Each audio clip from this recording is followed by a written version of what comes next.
कर रही था साहब तो टीका लाना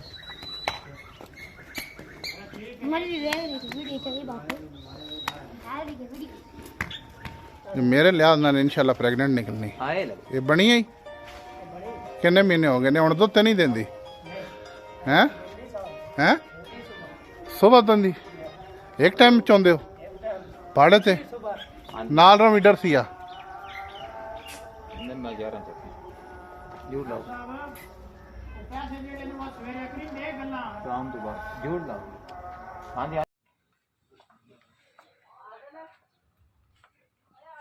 बस ये ठिका होते खड़ी कर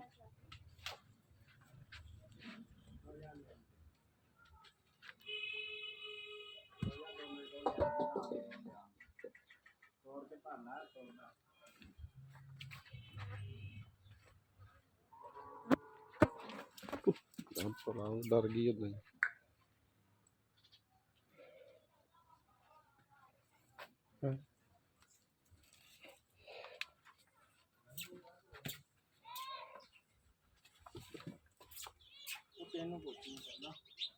अगर हमारी वीडियोस अच्छी लगे तो हमारे चैनल बीतो शाप सरगोधा को सब्सक्राइब लाइक और शेयर करें और घंटी के निशान को दबाना न भूलें।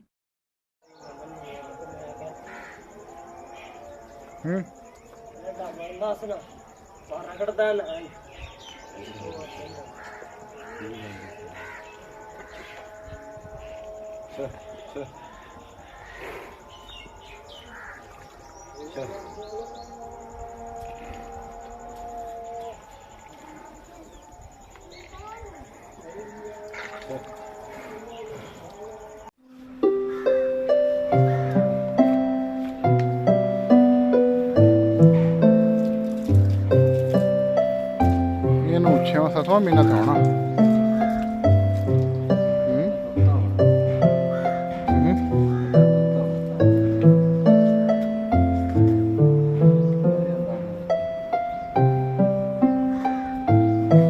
Pure Neely third timer.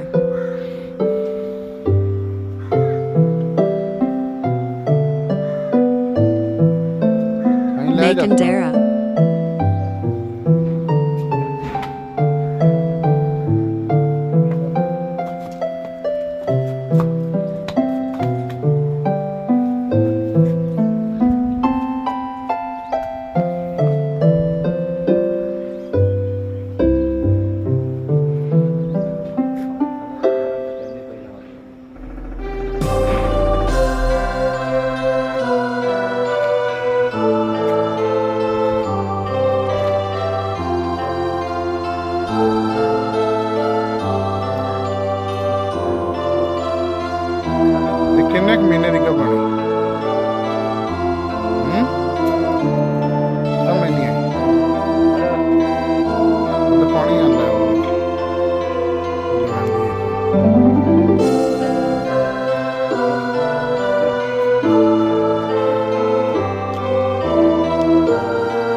ਉਰਾ ਲਿਆ